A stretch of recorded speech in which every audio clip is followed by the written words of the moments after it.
Thank you so much, Shiv.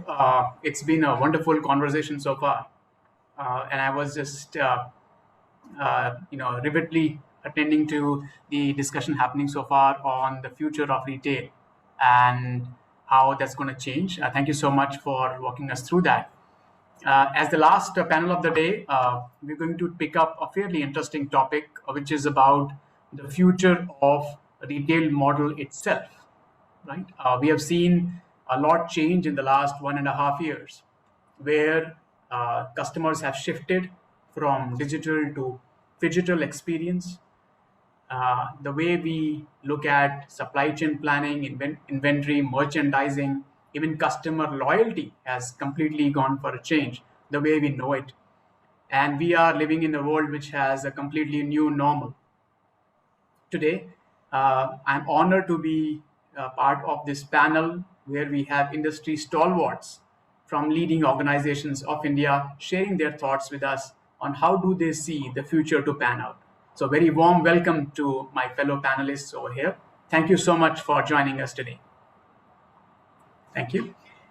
So we'll start maybe with a quick round of questions, and you can share your thoughts on it. So while we are talking a lot about the change that is all around us, and we are looking at new operating constructs, new way of retail design, these all factors are fairly well understood. But just to sort of set the context, if we can request Yakin to come in and share his thoughts about what are those factors, right, that you see which are contributing to this change, which is more of a cause, but eventually as an effect, what are the themes that you see playing out in this space going forward?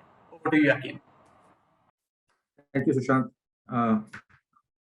So the starting with the basic question, I hope I'm audible. Number one, that goes without saying in this the digital conferences now.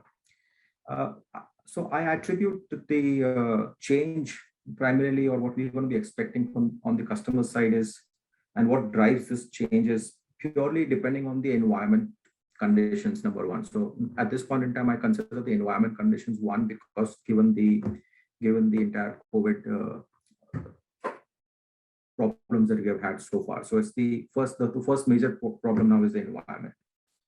Second, for me, would be the lifestyle or the generation habit change, basically. So it's like, which is your customer belongs to which generation, because even that will determine your products and services, which has to be then offered to the customers accordingly to meet that particular expectation of the customers. And of course, the last and not the least is completely on the consumer behavior, right? So anything that we see that there are changes in which the consumers are now behaving in terms of their shopping experiences, then we have to kind of adapt to that as we see that changing every time. So over the past, that hasn't changed a lot. But in the last 2-3 years, there has been a drastic change in how the customers are now behaving and what you need to do with them and how do you interact with them. So these are the three factors which I consider as the biggest impact on how the retail setups are going to be changing for most of the retailers per se. So that's the input that I have from here. Now, in this context, when we say that, like, if you have to take some example of how do we reach these customers, right? So one-on-one interactions with the customers over the digital channels have kind of come in place. Okay, so you are connecting with the customers in some way or the form because you already have some loyalty built in with them, and then you are doing catalog selling to them. Okay, so you are conversing with them, you are asking them what are they looking out for, and then you are preparing a small bouquet of the products from where he or she is going to select. So you are reducing it directly as giving him a personal experience that he or she is still shopping in the environment. So you're not giving them 5,000 products to look out for, right? You're restricting that I want this product, or I want this functionality to be met, or this is the requirement for me, and stuff like that. So if it is a mother shopping for the child, then there will be a specific requirement. If it is for children of different age group, it will be a different requirement. If it is just for toys, it will be again some categories and stuff like that. So a lot of personal one-on-one interactions are happening through the digital channel, and then people are still adopting it, and they are kind of going ahead, and a whole new channel has now come up in terms of for the retailers per se. So earlier we used to say physical in the store, we had onlines already there in the background. So we had online channels, we had physical channels. And now this is one about distance selling. So you are actually impacting the customers one-on-one, as if the customer was in the store, and giving him that personal experience so that you can capitalize, or you can provide the products and services that you want, and keep the customer loyal with you. So this is broadly what is a shift which is happening. Now, once again, this may not work out for every product or every product category, right? So if it is a grocery or FMCG product, then this may not be the experience that people can go through, because it's still, consumer behavior will be different for a grocery product. That is very simple. Open up the app, select the product, put in the order, and it get delivered. But if it is a lifestyle product, then the behavior is different. So typically, depending on the nature of the product or the service, the behavior of customers are going to be different, and accordingly, the retailers, as retailers, have to again adopt and adapt to, how do we interact with the customer. So that's primarily what's happening as of this point in time. Thank you. Thank you, Yakin, for sharing your thoughts and getting the ball rolling. I would say many of the themes that you mentioned, all of us will relate to that. And of course, the key question is, what will be the impact? And we all would have our favorite estimates of what the future will look like. But the themes are absolutely spot on. And maybe that's a good segue for me to bring in Atul into the conversation. So Atul, you have seen a wide array of businesses and many digital-first businesses coming through. And the changes that Yakin just spoke about are triggering a fundamental change in their business and operating models. So the retailers of yesteryears to the retailers of tomorrow, there will be a significant change. So just wanted to take your thoughts on what kind of business or operating model or financial model changes do you foresee coming through because of everything that we've spoken about? Right. Thanks, Sushant. I think, Yakin had laid the lay of the land really well on what's happening. I think a key shift, which at least we are seeing, is on the increased role which Omnichannel is playing, right, of customers looking at shopping from the physical stores but online. And I think there's an element of the second level of technology innovation which can happen there, which is on an endless aisle. So even when you are in a physical store, can you shop from the inventory which I have across as a retailer, right? Across the country, it might be anywhere. Can I bundle in the physical and the digital experience for you, right? And then the operating model changes. Do you look at same store sales, or do you look at the holistic customer base sales which the store has been able to drive, which becomes an important element, right? The second one, I think, what technology potentially brings in is it is leapfrogging the customer need of access and speed. If you look at what Amazon has brought in, a large part of it is access to selection. And what technology enables retailers to do is to have that access of selection or assortment, which might be lying anywhere else, available for a customer either when he's in the store or shopping online, right? And increases the relevance of this increased selection being available to customers wherever they want. Along with access, I think the second attribute is speed. And more, how closer to the customer I am will become an important lever of driving customer preference. As a customer, I want the largest selection available to me fastest, right? I in the past, I was walking into a store and accessing it. I have that trust and faith in the selection I get in that store or the assortment I get in that store. If I can get that to a different business model, whether I walk into the store and have an endless aisle, or I'm able to shop online and get it at speed, that potentially is going to be a significant change. Now, the shift in the business model, hence, is going to be how sharp are you on your inventory planning? Not only while the barriers of access of inventory planning goes away, because even if the inventory is not in the store, you can potentially serve the customer need, but an incremental barrier of speed kicks in. right? And when access becomes the norm and speed becomes the differentiating criteria, then that starts playing an important role. And in the context of omnichannel, even in the context of the physical experience inside a store, I think getting the right selection and assortment in the store is important. I think the third element of an operating model is, so far I was restricted on my geographical reach by where I was present, right? I didn't have a huge role. I can't, like, if I'm a lifestyle brand, I'm not looking at dark stores as a way I can expand. But with the online shopping and e-commerce and customer looking at buying online, and with the enablers being there, that I can try it out, I can either easy returns available, the barrier of geographical reach has gone down. So if I want to expand, I can do that easily through leveraging technology. And hence the different inventory models are the role of dark store, the role of replication, access to inventory, or endless aisle, and hence how do you look at a store performance. These are, I think, fundamentally the 3-4 things which will be very different in the coming few months, years, etc. Thank you, Atul, for sharing that perspective. You're right. For a customer, frankly, you're absolutely right. It doesn't matter, frankly, whether he's purchasing in the store or he's purchasing online. As long as you can have the inventory, if you can have that span available to him, and then of course you can give him superlative experience. So that point is absolutely sort of well understood from assortment and inventory planning perspective.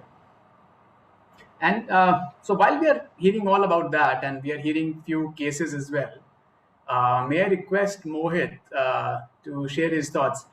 Mohit, we have heard about what are the triggers of all the change that we are talking about here. And Atul spoke about some of the impact areas as well. And of course, Yakin, before that, you have seen many organizations go through this journey before. So your thoughts on what good looks like, what are the examples around innovation in this space, if you can share with the audience today? Yeah, sure. Thanks for that. And it's really an interesting topic, and there's so much which can be done. I'll confine myself to payments because that's something which I know a bit better than most of the other things here. But think of it from this perspective. What we really, I think, and Warren Buffett said this a long time back, price is what you pay, value is what you get. So how do we actually maximize the value which a customer receives, right? And what I can see is that today when I look at online flows versus offline flows, I see many things which are possible in an online flow, which today don't always exist in offline, or if they do exist, only exist for the largest of brands and in certain conditions and, very, very specific use cases. So one of the things which as PayU, what we want to do and what I think the market will anyway wanted to do is, can we bring in best of class of all types of online solutions offline? And I can give you some examples. Buy now, pay later is something which had started off in the online space, but now is actually moving offline as well. Loyalty points, gift cards, and many of these, to be fair, have been there offline as well, but have been there with only certain organizations or certain very, very large players, right?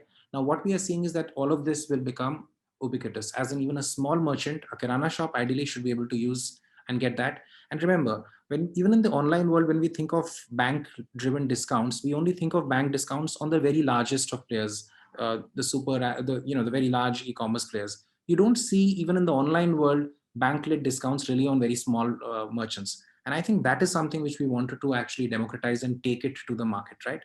Another thing which I will talk about is affordability solutions. And this historically we saw in the growth of the US economy from the 1950s, 60s onwards, is the rise of credit cards actually fueled growth. And I don't want to talk about US economics because that doesn't make sense to anybody in the world, but it is a fact that if affordability solutions are available with consumers, they will shop more, and which is great from a merchant perspective in particular. And again, the ticket size, the average ticket size also increases. So I think affordability solutions is something which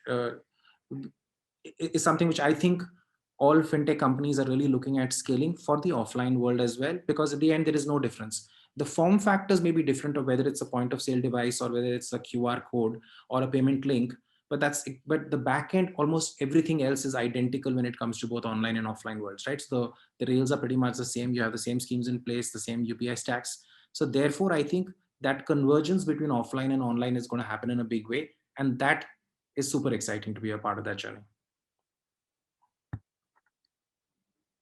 Thank you. You're absolutely right. Frankly, there is convergence from both sides. If you look from a customer's lens, there is convergence. He doesn't care it's physical or is it digital channel. From the rails which support, as you said, right, the entire transaction, which is the back end. So BNPL, or you're looking at point of sale, or you're looking at affordability solutions. You can look at merchant lending. That entire setup is common, and you just can move from one to another very, very seamlessly. So that point is fairly well taken. So while you spoke about stores, and I wanted to sort of converge towards that direction as well, and we are talking about the future of retail design, let me go to Ranjan now and take his thoughts. Ranjan, we have been hearing about digital first, omni-channel. What is the future of stores? Is physical in the equation or not? What are your thoughts on that? Hey, thanks, Sushant. So I think a very, very fair and apt question to ask today, because a lot of people have been putting up that question, and I've been thinking, and I'll go back to decades where e-commerce was pretty evolved in US, and you still see a lot of physical stores available. So my thought is physical stores are going to be there, and they are going to become much more stronger, because they are no more just an experience center for customers, but they're connecting a lot of dots. They are helping brands to engage with the customer in a much better way, give a very differential experience, give them an opportunity to be able to understand the brands, know the brands better and the products better, and then move to the digital channels to be able to fearlessly, I would say, because there's a trust which needs to be built, and the stores are the ones which actually create that trust, that faith and that belief in that in the brand. And then the customer moves digital, and he is far more comfortable in terms of going online through any of the digital channels. And it could be through the e-commerce, through the social commerce, conversational commerce, whichever medium you talk about. It becomes far more easier for the customer to be able to relate to that brand, especially given in the segment that we operate, the lifestyle segment or the fashion segment, where size is a very, very important aspect. Styling is a very, very important aspect. The silhouettes are very, very important aspects. And knowing these things about a brand, you fairly understand what kind of sizes is going to be good for you. And those are the things that you discover in a store much, much better than any of these digital channels. And hence the physical stores for sure are playing a much larger role, and they are expanding like never before. So if you look at the way how this pandemic has spanned out, I am, at least from my organization's perspective, I have been seeing that we are growing much more faster than we used to do earlier. We're opening more stores. We're reaching out to different territories that we had not even thought of. We are going to the tier 2, tier 3 markets where at one point of time it was not even worthwhile looking at reaching there from a physical presence. But to reestablish your brand, to be able to have that connect, be able to build that trust and that faith with the customer, I think physical stores are one of a very, very strong mediums, because they don't just act as a as a place to sell, but they also help you in terms of your branding, in terms of marketing of your brand. No, I absolutely understand. So what you're saying is that these channels would coexist. We can't write off physical as yet. There's a fair degree of trust building, discovery, access that happens through the physical channels, and even in more mature markets, that has been the case. So that's fairly well understood, Ranjan, and noted. So to get people, yeah. Sushant, just to add to what Ranjan said, again, it's clearly that you can build trust only when your physical engagement is there with the brands. So the physical stores are definitely not something in the near future which is going to go away. That's part one. And it is only the store where you can make the customer feel like a king, right? There is no other way you can make the customer feel like a king. It's only in the physical store that you can do that. So just to add a little bit of the physical store, it will also depend on the product category that you are actually focusing on. If it is a commoditized product, you don't need a store anymore. because then everything is a standard thing. It's if I'm buying a mouse, I don't require a store to sell mouse anymore, right? If I'm buying a keyboard, I don't need it. If I'm buying food, I won't need that. So again, depending on product categories, the relevance of stores will be what matters in the end.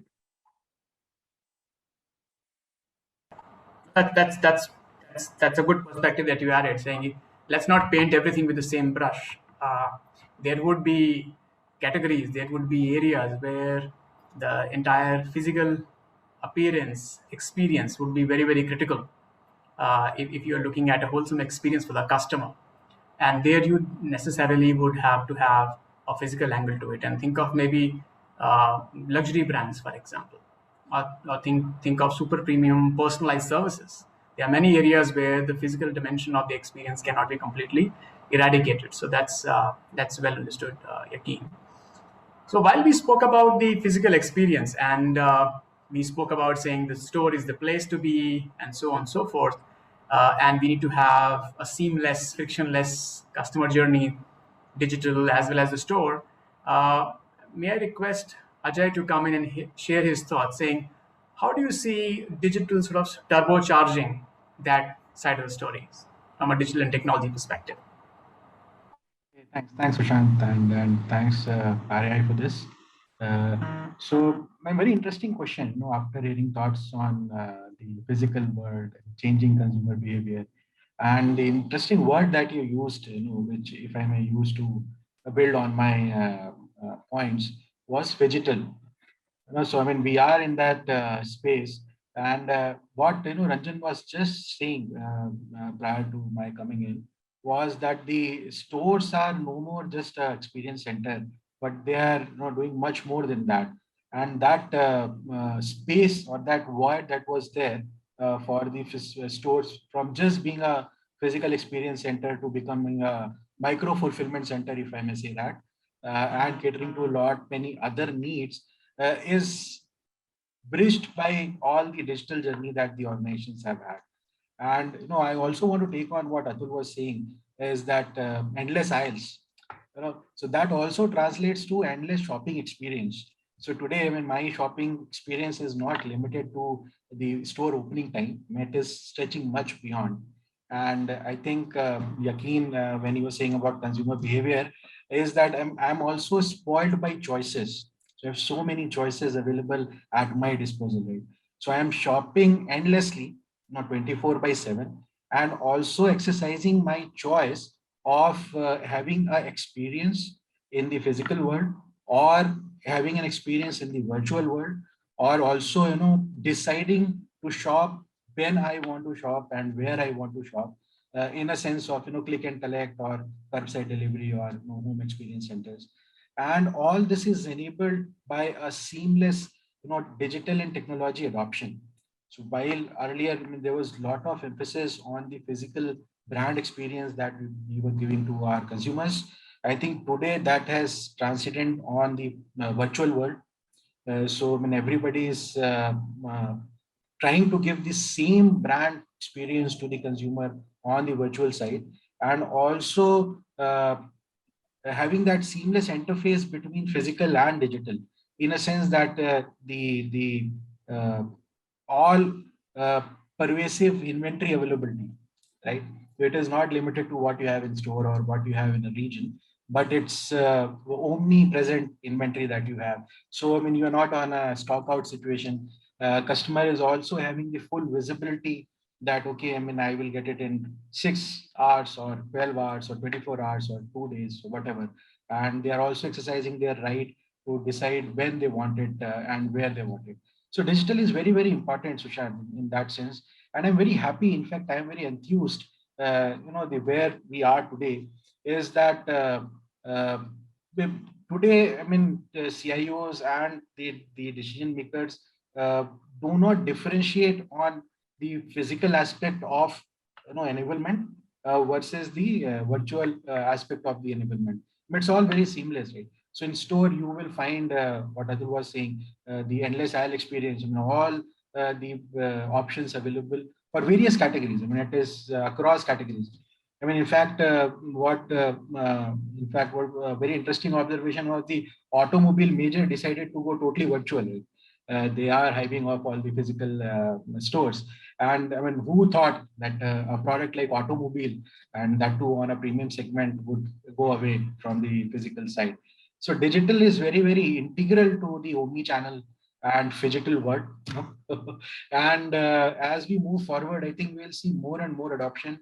Some disruptors with 5G coming in, we'll see more of this in the store side, and also in the non-store world, in a sense that 24/7 experience that we want to give our consumers across categories. So that is what I think, Sushant. Thank you. Thank you. Thank you, Ajay. So in that sense, that entire digital layer will underpin the delivery of this new operating construct for the customers. And it will need to be woven in throughout the physical as well as the digital world. So that's why the phygital experience requires phygital layer to support that. And Yeah, just to yeah. add on to that, I think as I was hearing even earlier, Ranjan also talk about the role of retail. I think there's an interesting phenomena also which we see will emerge, which is on how digital and technology enables commerce and online commerce specific to the physical infrastructure which you have, right? Like the e-commerce, if you look at ecosystem, doesn't support things like in fashion alterations or custom clothing, right? Like, but if you look at a physical and a digital omni-channel experience coming together, you can start building experiences or customer behavior experiences which are physical first but brought alive digitally, right? And technology is going to potentially play a very important role in that, where it adds another layer of why physical retail is important, because it's powering something which is a differentiated proposition when it comes to your non-physical shopping as well. Now, Atul, to add to that, I think what is happening is it's not just about customization or the personalization that is happening completely digitally or in the stores, which is in a very and both are very different ways of the personalization and the customization which are happening. But I think it's also about creating a common commerce layer across and putting everything together to be able to enable the features and the capabilities, because it's no more that a certain feature has to be available only at the storefront and not on the commerce front. A certain feature has to be available on the commerce front and not at the storefront. Everything has to work together seamlessly to be able to deliver the overall experience, because the expectation from the customer is moving so seamlessly on both the sides that he's expecting the same experience across the channels. And that's where all of this have to come together to be able to deliver that same experience. And hence, if you start looking at store has just become another commerce. It's no more just about a physical store. It is becoming another commerce where there's so much of digital which is coming within the store, like the ones you said about the omni-channel fulfillment, or even the endless aisle, or the virtual trial rooms and stuff like that. There are so many things which are coming up digitally within the store, where the customer, if he wants to do everything by himself, he can do a lot of things by himself. He can shop, and without even going and meeting up with a sales associate or a fashion consultant in our context, he can easily pick up the product and check out and move out of the store. Though the self-checkouts have not become so prominent in India, but I think in some of the categories, it's just a matter of time when it is going to become bigger and bigger. Exactly. Yeah. Sure. Thanks so much. I think we had fairly, I would say, a great conversation so far. So maybe let's now get into the second round of the discussion. So while in the previous round, we had more specific questions to each one of you, considering the time, maybe it will be a good idea for me to open the question to the floor, and would be keen to hear the thoughts from the leaders on the same. So the first question, in fact, what I wanted to put forth is, we have an entire generation, especially in the last 2 years, who have sort of crossed that threshold, who have been quite comfortable with the digital experience. And they have pretty much grown in with the digital first channels. So how do you see that demographic responding to the physical experience? And do you see there will be a reset, or do you see that some part of that is not going to come back? It's going to be pretty much a permanent change in the way people actually shop. So just wanted to get a sense of the demography or preferences of customer, that angle into the entire physical versus digital model. Open to everybody. So I'll just want to add one thing out over there. The term demographic right now, I would see it like digital savvy people and digital non-savvy people. Okay. So the age and group does not matter anymore. Like the millennials don't matter anymore. The younger generations don't matter anymore. I would just say the current situation is that people who are comfortable to use the digital technologies for shopping and go ahead with it. And actually the pandemic has added a lot many non-digital people on the digital platform now. So you have a very few set of people now who are not on digital anymore. So now the demographic is not age group anymore for me as I see it. It's just about how many people are on, can use digital and are comfortable with it. And that's about it. Now, in that perspective, I don't think we're going to see anyone going back to only physical anymore. So it's a permanent shift. It's a paradigm shift now in terms of how people are going, the consumer behavior is going to be going forward. And with more and more new generations coming up and they're being born into the digital environments itself. So that's digital is going to be first any which ways. So it's just like a small set of people now left who are not in line with the only physical shopping anymore. That's my view on the demographics part. Thank you, Yakin. Any thoughts? Let me add to that. So I think I do somehow agree with Yakin with a slight differentiation where I still feel that there isn't going to be a reboot per se in terms of the behavior completely, but yes, there will be a minor normalization which will happen eventually, because it is going to a shopping center or a mall. It's not just about shopping for something, it's also about an event. If especially if you look at from a perspective of the larger cities, especially if I call of Mumbai, Delhi, Bangalore, Hyderabad, any of these larger cities where it's also about a family time. It is also about many more things which actually come together. A movie time, a shopping, going out for dining, and many more things which actually comes out. And then shopping in a store also eventually becomes one of the things that's there. So it's more of a weekend, more of a evening that a family is spending together, friends are spending together. And that's where the physical stores again are in such a way where people will might not just reboot, but then what is very important is that people are going to stick to digital for sure. But then there will also be some set of people who will start using both of them very seamlessly. And as retailers, our jobs are actually cut out, because we've got to see them from one single lens, because we've earlier prior to this we've always been looking at them from two different lenses. One was the e-commerce lens and the other was an offline lens. They all have to be looked at from one single lens in terms of as a one customer, one single behavior, and bring seamlessly the needs that they have on both the sides, the digital and the physical together, and be able to serve to their needs together. So which means that they might have gone to a social media and might have commented on my product, they might have liked my product. Bring that aspect into the store, and because the customer is still there, he is still being able to relate from there. The customer might have gone to your e-commerce website and added something into the cart, and he's still thinking about that product. So when he walks into the store, he's still at that same point. Earlier, the store had no clue about any of these. From now onwards, the store has to bring in that perspective to be able to serve the customer in terms of understanding his likings, his behaviors, his tastes, because digital channels definitely have a lot more richer data point in terms of the customer, and that has to be leveraged at the storefront. Thank you, Ranjan. In fact, that brings me to another question, and that's slightly tricky. All of us have been retailers or working with retailers for a long time. Classically, you look at measures saying same store sales, uplift, sale per square feet, and all those classical metrics. But given that the customer journey can start from one end, go to the other, come back to the first one, and so on and so forth, how would you actually measure the success of a retail store?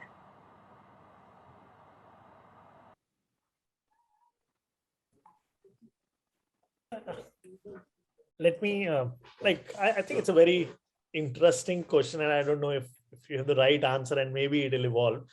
But I think the mental model potentially needs to move to, let's build the success metric customer backwards, right? Like I'm saying, what all this digitization or omnichannel is enabling you as a retailer to do is more one-on-one, involved, engaged conversations with your customers. And I will measure the success of a retail store in some metric. I can't define it right now, on how well is it able to enable me to do that, right? I want evangelists as a retailer, and digital, whatever we are seeing, customers moving digitally can enable me to do that, be more personalized, be more engaged, have one-to-one conversations. Am I able to do it through a physical store? How effectively I'm able to do that? I think that can be a mental model, and hence maybe it's not sales, it's not GMV, but some sort of a measure of touch points, quality of time spent, interactions, positive interactions, if you have something around NPS, to measure the quality of interaction points versus the quantum of sales happening from an interaction point. So to add on to that, what Atul just said, to my mind, I mean, one of the yardstick is that the consistent revenue generation per store, and that is a dipstick in terms of repeat customers, repeat category sales, and that will only happen when you will be able to offer what all just Atul mentioned. So a positive experience, better touch points, people are comfortable coming back to you, and that will lead to consistent revenue generation per store. Otherwise, there will be spikes and seasonality. But once you are able to establish that consistency week on week in terms of the size of revenue that you are generating, I think that will check a lot of boxes, right? And that is one of the parameters, to my mind, measuring success of a store. Sure. Thank you, Ajay. Yakin, you wanted to add something to that? Well, at this point in time, like I think most of the points are covered, but I would, if you have to ask me one particular measure of success for the customers, then I would just rely on NPS scores altogether. And at this point in time, that NPS is now increased, and it's not limited to only the physical experience in the store. It's on the entire journey. So it is important to understand the score is coming in for which supply chain part, which journey in which the customer is actually telling you is happy or unhappy about, or the overall experience. And I think while it was, a limited environment within which you had to deal with the customer in the physical space, so there was more control on how you treat the customer and provide him the right experience while shopping. But when it goes with multiple shifts, there are multiple players in the entire journey now in the digital space, then as much the NPS score coming from there are still not as what we would say that we have arrived, saying that we have the best kind of a service delivery per se. So I think NPS is what I would fall back to as a measure of success, primarily to keep my customer happy. And that should lead back to all the other KPIs that a retailer would want actually to be happy about. Like, that's about it from my side. That's my view. Absolutely. I think what I heard all of you say, if I can paraphrase, it's not about only the sale. It's about the influence the store can have on the entire purchase journey, customer journey. So it could be about the NPS at that point, the quality of interactions he had. He could have been into your store, experimented, and actually bought online, but ended up the sale is being logged against you. So to that extent, rather than only revenue, measuring other softer aspects around NPS, about influence sales, quality interactions, all of that could be equally important when you are designing the next generation of retail stores, because they are not just acting as a point of purchase, but they're actually acting as point of experimentation and point of influence for the customer in his journey. So that's absolutely a fair point. But it also creates, and I'm coming to the next question now. It also creates a bit of complexity for retailers, right? It's a very fluid journey. You can start from anywhere, end anywhere. It's not just the sale, but also influence. Life was so much easier earlier. You had stores, you could plan your ops, you could plan your supply chain, inventory, pricing, basis what that market is all about. How do you handle all of this when it comes back to the core operational side of things? Well, actually it goes in the trust building part of it at the physical location. We circling back to the first question, actually, that we can fail in the online world in terms of making giving the customer the same experience for whatever the reason. Okay, but if the customer has that trust built in with the brand and the people who were servicing him, then it's not a problem. It's a recoverable journey. Okay, because we are just a phone call away. Call the person, call up the not probably the call center also, for that matter. It's a direct interaction with the store people that he was comfortable interacting with, saying that I was there, blah blah blah, experience and stuff, and get a fix. Okay, so that's the only way you can actually come out of the problem where the customer's journey or the customer's experience has gone bad. Okay, so that's where it again goes back to saying how well did you treat him physically? How did he believe in you? Does it have trust with you as a retailer, and whether he believes in the brand? That context, that my problems will be solved, right? So that's just after sales service, how strong we can make it at that point in time. And of course, then yes, over a period of time, you have to task, like the retailers have to task themselves internally to keep on improving the entire customer journey, because you can't keep on repeating this again and again and again. Okay, because it happens 2 or 3 times and then it's again lost thing. This is not working, right? So you can recover once or twice, but if you do not fix your entire supply chain, then you're not headed anywhere, for that matter. And today's time also, there are many experiences where the shopping experience is very easy on the digital platform. Click 1, click 2, click 3, and product bought, for that matter. But then after that, whatever happens in terms of it getting it to the customer at the right committed time, committed condition, quality, etc., that's where we still have a lot of gaps amongst different retailers, for that matter. And I think that needs to cover. I think in over the coming next few months, everyone's focus will be there to try and cover that part. So that's what I believe that's how it's going to be working out going forward. Ranjan was smiling. Ranjan, you have any inputs there? No, I completely agree with you, Yakin, because it's not about now the sales itself, because what has also become very, very important is the easy returns. And return is a huge subject in itself in terms of the return and the refund management. And that's where a lot of people could go wrong. A lot of organizations could go wrong. And that's the one piece, which is because it's a hard-earned money for the customer. And from a customer's perspective, if he doesn't like the product, he is willing to return it back, exchange it, and want the money refund, which earlier in a store format, what we normally were used to doing was issuing him a credit note and saying, hey, you can come back in the next 1 year and redeem this and buy any product that you like.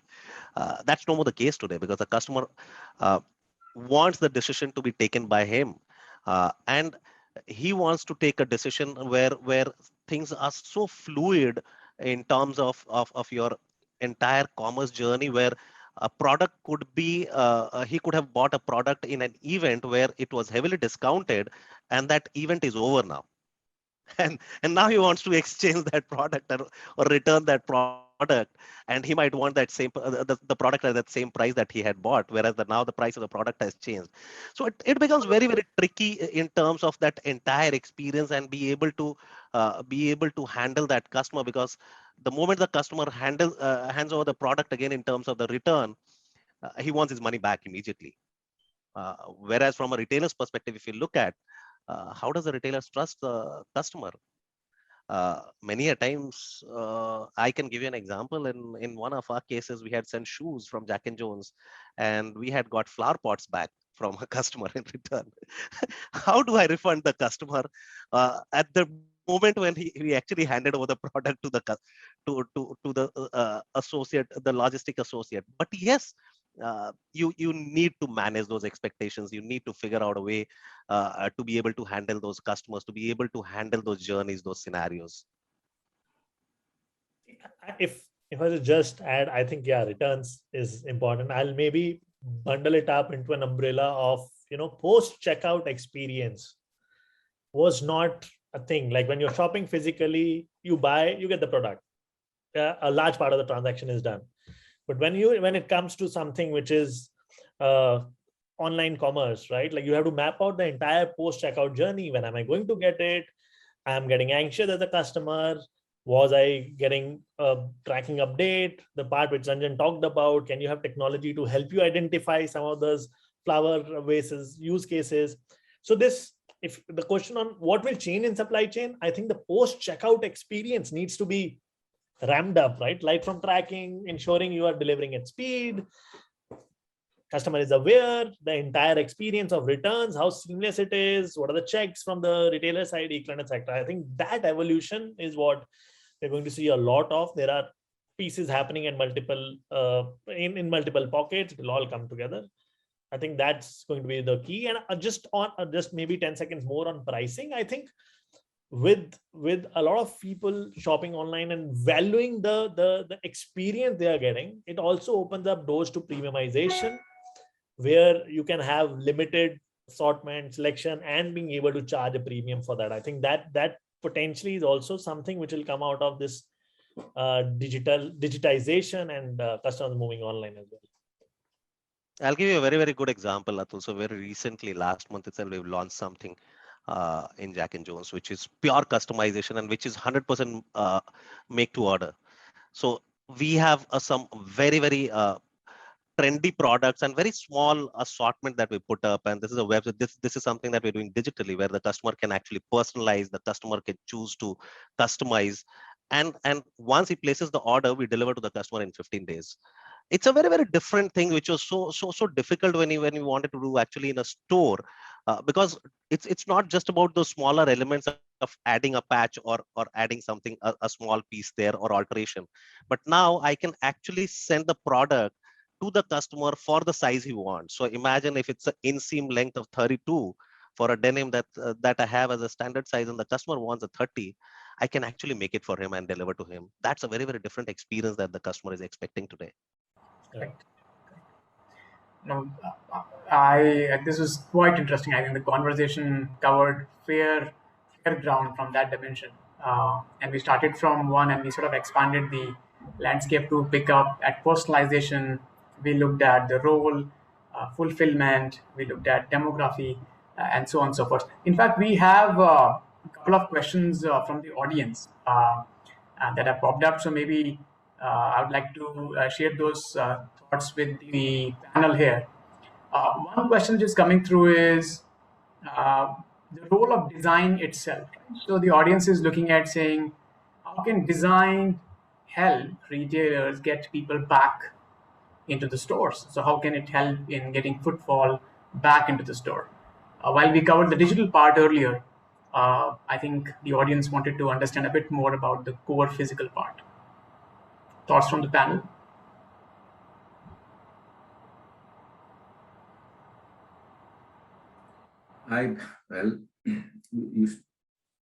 At this point in time, I think you just have to create a festival around it. So it has to be a collective effort across the entire, probably as an example, a simple example is if the mall itself starts creating some festivity and some festivals around it, then by default, collectively we can get the customers back. It won't be I don't think one particular retailer would be able to, get the entire footfall back. As I said, it's a behavior change which has kind of happened right now, and we still have some effects of pandemic left, right?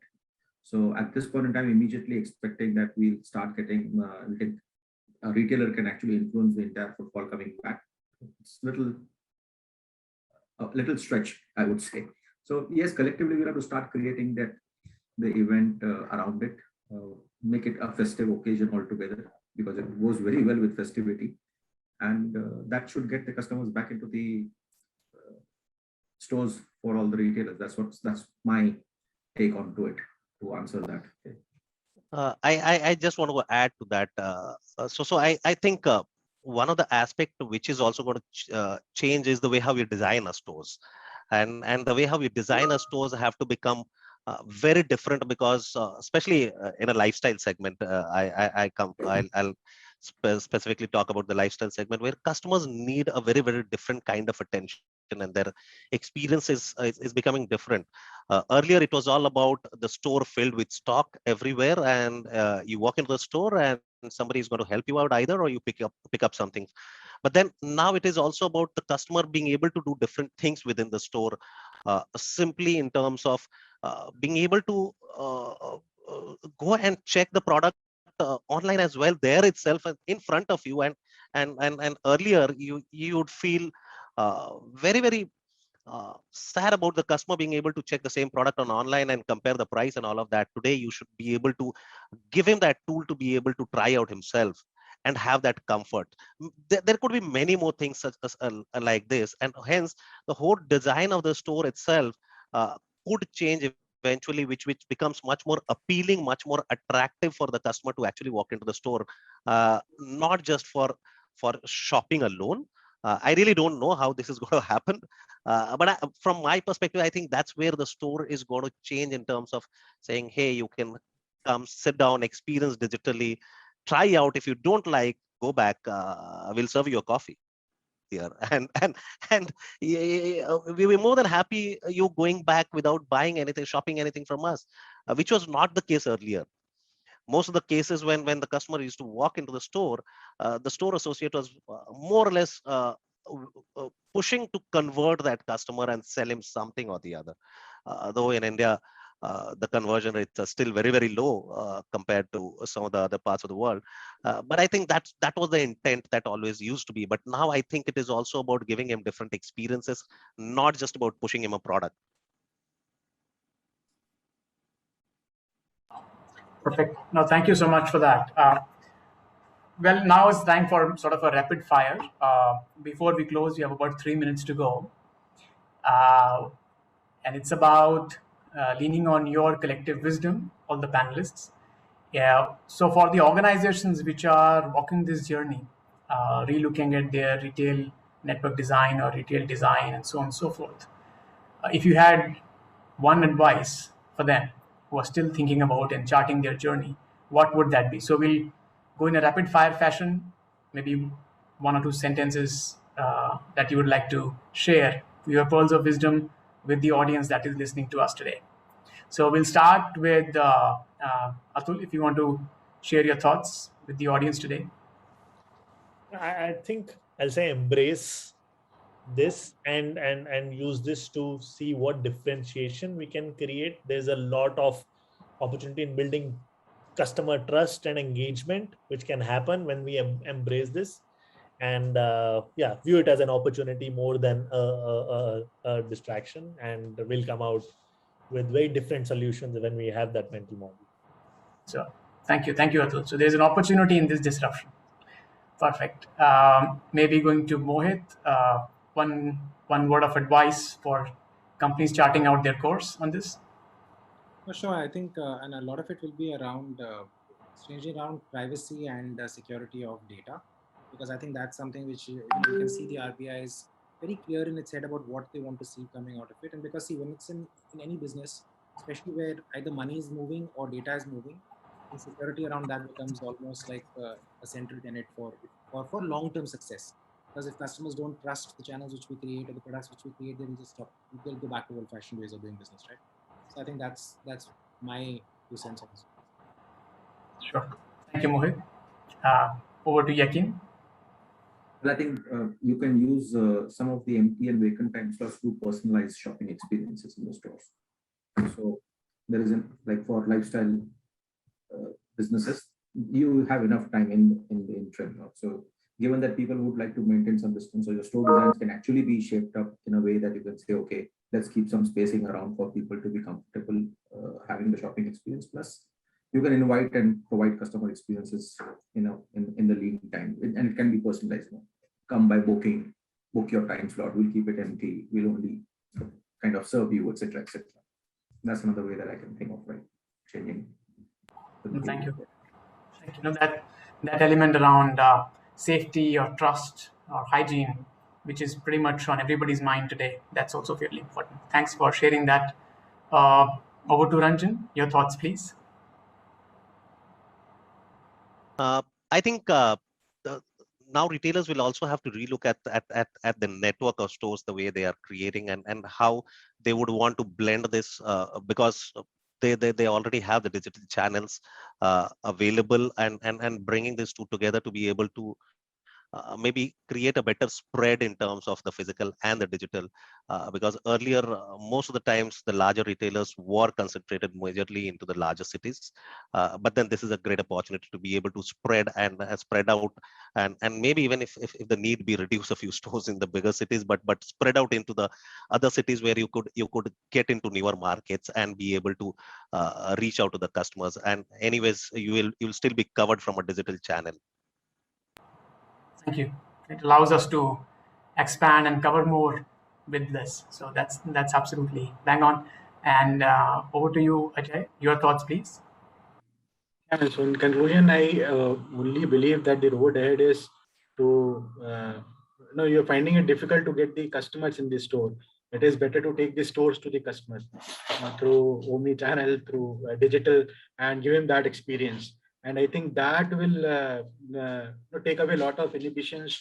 A lot of messaging can go, what you were saying, Sushant, health, safety, and security, and all those kind of aspects. And you can have much more personalized messaging to the customers. And that is what we have seen, actually. If you will see the journey of last 8 or 9 months or 3 quarters, the adoption has increased. We have realized as retailers that we have to be closer to the customers and do whatever it takes, to keep on delivering these services and goods and values. So I believe that is the road ahead. These times are here to stay. So essential, non-essential, whatever, but we'll have to find a way to reach the customers and make them comfortable coming out and stepping out again. Thank you so much. I think this has been very, very interesting conversation so far. We covered a lot of ground, starting with the entire theme around when Yakin kicked off the conversation around lifestyle, customer experience, and how the customer model itself is changing from multiple to one-on-one experience model. Theme around categories of products which will be more relevant for this model as compared to the classical.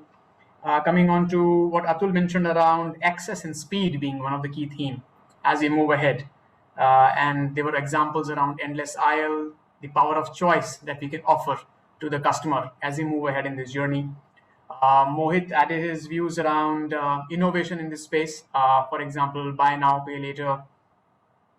He gave example of the US market on how innovation is being driven there. And there is a affordability angle also which can be built into the solutioning when we talk about the new fundamentals of retail design. So thanks for sharing that perspective. Ranjan, being the eternal optimist, and I would completely agree with you, there is space enough for everybody. So we shouldn't say that it's only digital or only physical. I am completely with you when you said there is enough space for both channels. In fact, both the channels will complement each other and they will allow discoverability. It will allow us to expand into wider geographies, as you mentioned, and also the trust and faith dimension, which is very important sometimes, which we forget, as you mentioned, Ranjan, when we only talk about the digital channel. So thank you so much for bringing that perspective into it. And Ajay spoke about specific themes around, for example, micro fulfillment centers. So you brought out that theme saying, why are we thinking of the store only as a store, as a point of sale? What are the other roles it can play? So can it act as fulfillment center? Can it act as experience center, engagement center? So if you look at other dimensions, possibly we can think much beyond, and then we design for the future. It's been absolutely fabulous conversation. I must thank RAI for getting industry stalwarts on this panel today and giving me this opportunity to be a part of this panel. Thank you so much for your time today.